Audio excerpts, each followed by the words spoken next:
देखिए इसका जो हमारी फ़िल्म है मंटोस्तान, इसका फर्स्ट प्रीमियर जो है कांस में हो रहा है। तो डेफ़िनेटली काफ़ी खुशी हो रही है क्योंकि ये वर्ल्ड का सबसे बड़ा प्लेटफ़ॉर्म है किसी भी फ़िल्म के लिए। यहाँ पर दुनिया के 100 से ज़्यादा देशों से लोग वहाँ पर आते हैं और ज़्यादातर फ़िल्म फ्रेटर्निटी से जुड़े हुए लोग जो हैं वो आते हैं। तो डेफ़िनेटली काफ़ी खुशी का मौका है क्योंकि मेन मकसद किसी भी फ़िल्म मेकर का फ़िल्म के पीछे ये होता है कि उसकी फ़िल्म ज़्यादा से ज़्यादा ऑडियंस तक पहुँचे, ज़्यादा से ज़्यादा लोगों तक पहुँचे। और स्पेशली इस तरह की फ़िल्म जो कि लिटरेचर पर बेस्ड है और इतने बड़े राइटर सादत हसन मंटो की कहानियों पर बेस्ड है।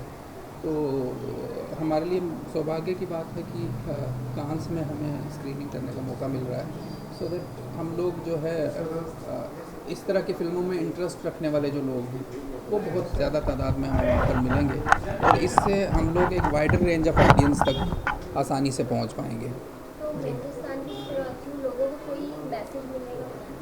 डेफ़िनेटली मैसेज मिलेगा। ये मंटोस्तान जो है ये ह्यूमन स्टोरीज़ पर आधारित है, इंसानी कहानियाँ हैं और इंसानी इमोशंस की कहानियाँ हैं। ये 1947 में जब इंडिया पाकिस्तान का पार्टीशन हुआ है उस वक्त किस तरह से चंद लोगों ने मिलकर एक डिसीज़न ले लिया और दो देशों को बांट दिया और फिर जो है कत्लेआम का एक सिलसिला शुरू हुआ और लाखों लोग जो हैं डिस्प्लेस हुए, लाखों लोगों लड़कियों की इज़्ज़तें लूटी गई, लाखों कत्लेआम हुए सिर्फ एक मतलब कुछ लोगों के डिसीज़न की वजह से। और वही उसके पीछे का जो पेन है वो मंटो ने बहुत ही ओपनली अपनी कहानियों के बीच में लिखा है और यही वजह है कि मंटो की कहानियों पर बहुत ज़्यादा कंट्रोवर्सी भी हुई उस ज़माने में जब उन्होंने लिखा था, क्योंकि वो इतने खुले तौर से, इतने नेकेड तौर से कहानियों को लिखते थे, समाज का की जो गंदगी है उसको दिखाते थे कि बिना किसी डर के कि शायद कुछ लोग उसे बर्दाश्त नहीं कर पाते थे या हज़म नहीं कर पाते थे और इसलिए कंट्रोवर्सी हो जाती थी। इन्हीं कहानियों पर की वजह से मंटो पर चार्जेस लगे, उन्हें पाकिस्तान में उन्हें जेल भेजने की कोशिश की गई, कई सारी चीज़ें हुई। पर आज जो है मुझे लगता है कि समाज उतना कंज़र्वेटिव नहीं है। आज हम चीज़ों को स्पेशली हमारा जो यूथ है, हमारी जो पढ़ा लिखा वर्ग है, वो इन चीज़ों को एक्सेप्ट कर रहा है। इस यही वजह है कि मंटो उर्दू में लिखा करते थे और उनकी कहानियाँ जो हैं आज अलग अलग दुनिया की भाषाओं में जो है ट्रांसलेट हुई हैं क्योंकि लोग उन्हें पढ़ रहे हैं, उनसे रिलेट कर रहे हैं। जी। इसके अलावा स्टोरी आपके पास कैसे आई, कैसे जहन में आया कि ऐसे कोई टॉपिक पर कहानी बनानी चाहिए, कोई कोई क्या थॉट प्रोसेस था इसके पीछे? देखिए मंटो को हम लोग बहुत पहले से पढ़ रहे हैं, ऐसा नहीं कि मंटो को अचानक से पढ़ना शुरू किया और कहानी आ गई। मैं उर्दू का स्टूडेंट हूँ, मैंने उर्दू से पढ़ाई लेकिन की है। कब फैसला किया आपने? जी बिल्कुल। मैं तो मंटो को हम पहले से पढ़ते थे और मंटो से बहुत मुतासिर भी रहे। पर कुछ साल डेढ़ साल पहले जो है हम लोग एक कुछ शूटिंग कर रहे थे किसी एक प्रोजेक्ट की, तो उससे पहले मैंने एक कहानी पढ़ी थी खोल दो, जो कि मुझे बहुत हॉन्ट कर रही थी। मैंने जब से पढ़ी थी मैं उसे भूल नहीं पा रहा था, जो इन 4 कहानियों में से एक है। तो सेट पे मैंने रघुवीर यादव जी से ऐसे ही डिस्कस किया। मैंने कहा इतनी कमाल की कहानी है और मैं हैरान हूँ कि मंटो की इन कहानियों के ऊपर कभी कोई फ़िल्म नहीं बनी, किसी ने काम नहीं किया। तो वो भी यही कहने लगे कि हाँ वाक़ई, और उन्होंने भी मंटो की कई कहानियाँ पढ़ी थी। फिर उसके बाद वीरेंद्र सक्सेना जी, ये लोग सब थिएटर से जुड़े हुए लोग हैं, सीनियर लोग हैं। इन लोगों से जब बात हुई तो सब लोग कहीं ना कहीं बड़े इंटरेस्टेड थे कि मंटो के ऊपर कुछ काम होना चाहिए। तो इसी तरह से एक शुरुआत हुई और फिर उसके बाद हमारी जो पूरी टीम है, चाहे मेरे साथ में मेरी जो पार्टनर हैं, मेरे प्रोड्यूसर तारिक खान या ज़ेबा जी हैं जो मेरी को प्रोड्यूसर हैं, हम सब लोगों ने मिल के बैठ के डिस्कशन शुरू किए। हमने और कहानियाँ पढ़ना शुरू की तो ऐसा लगने लगा कि एक कहानी में जो है बात पूरी नहीं हो पाएगी। तो इस वजह से फिर 4 कहानियाँ हमने शॉर्ट लिस्ट की जो एक ही सिचुएशन पे एक साथ जुड़ी हुई हैं। एक ही जब वो पार्टीशन हुआ है उस वक्त एक कहानी जो है, एक तरफ अमृतसर में कुछ चल रहा है, एक तरफ लाहौर में कुछ चल रहा है, एक तरफ कश्मीर में कुछ चल रहा है, तो चारों कहानियाँ पैरेलली एक साथ चलती हैं। तो इस तरह से मतलब मंटो की कहानियों के ऊपर फिल्म बनाने का ख्याल आया। आपको मूवी बनाते समय आपको कोई प्रॉब्लम्स है, किसी चीज़ से आपको कठिनाइयाँ, आपको कोई प्रॉब्लम्स आई रिलीज़ करते टाइम या बनाते टाइम? देखिए फ़िल्म बनाते वक्त प्रॉब्लम्स तो नहीं कह सकते, बट चैलेंजेस ज़रूर होते हैं क्योंकि आपको वो एरा क्रिएट करना है और हम लोग ऐसा कोई सेट्स वगैरह लगाने के उसमें नहीं थे। हम लोग रियल लोकेशंस पे जाकर हमने जो, जैसे हमने अगर कोई घर दिखाना है जो उस ज़माने का था, तो हमने कोशिश की कि हमें 100-150 साल पुरानी कोई ऐसी बिल्डिंग मिल जाए जिसको हम थोड़ा सा मॉडिफाई करके उसको हम दिखाएं। या फिर जो लुक्स को लेकर था, जो कॉस्ट्यूम्स को लेकर था, जिस पे हमारी टीम ने, सब लोगों ने मिलकर काफ़ी हेल्प की, काफ़ी रेफरेंसेस वगैरह निकाले, तो उस तरह के चैलेंजेस थे।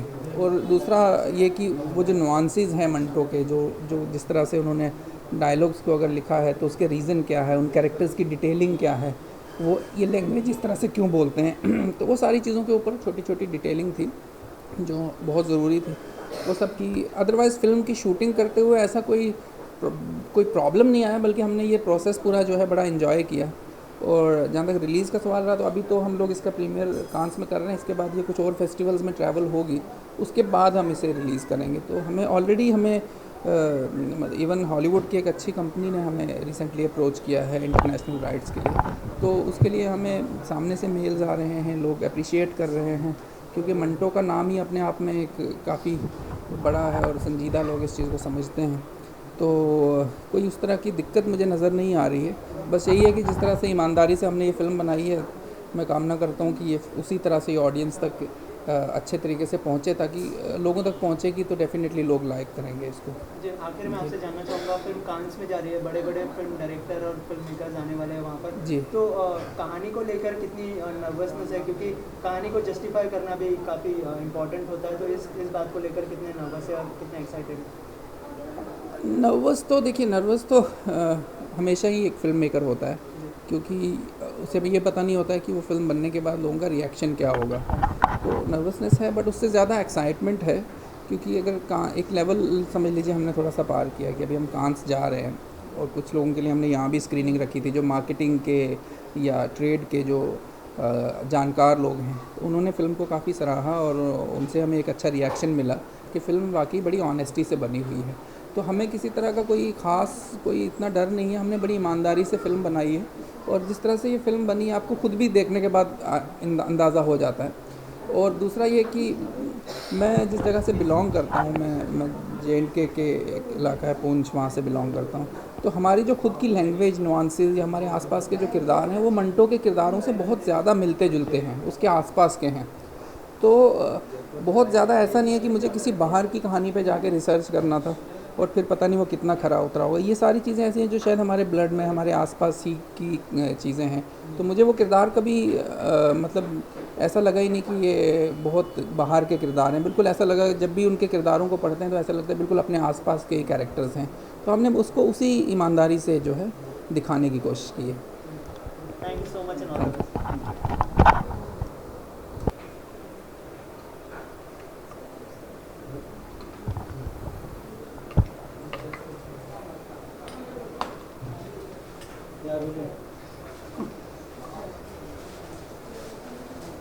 मैम, सबसे पहले तो ऑडियंस को अपने किरदार के बारे में बताइए, किस तरह का किरदार निभाने वाली है आप? इसमें मेरा किरदार कलवंत कौर का है, जो एक बहुत ही फाइस्टी सरदारनी है, यू नो। वो एक सर्कमस्टांसेस में, sorry, can I speak in English? Okay, no problem. या ओके, ऑब्वियसली। सबसे पहले तो अपने किरदार के बारे में ऑडियंस को ब्रीफ कर दीजिए कि किस तरह का किरदार निभाने वाले हैं। In Mantostan, I play the character of Kalwant Kaur, who's a feisty Sardarni. She's actually trapped in the circumstances that were around the time of partition. So, to label her, as a negative or a positive character is very unfair. It was a time there was complete lawlessness, there was a moral degeneration in the society, and she is a reflection of that. Manto always spoke about the society through his characters, and Kalwant, it's just you see in the way she reacts to things. It's like if her lover has looted and killed, she's only happy with the spoils. She's not the kind of woman who will tell him not to go rob and kill.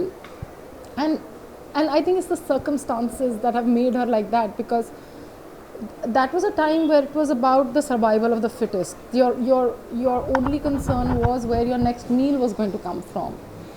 And after a point when her lover, who's the only person in her life, with lack of any family or friends, this is the only person who's sustaining her, disappears, she kind of loses her mental imbalance. So it's a character that has lots of shades. You know, the character almost has mood swings from scene to scene. So while playing it, I had to be very careful that I do not judge her.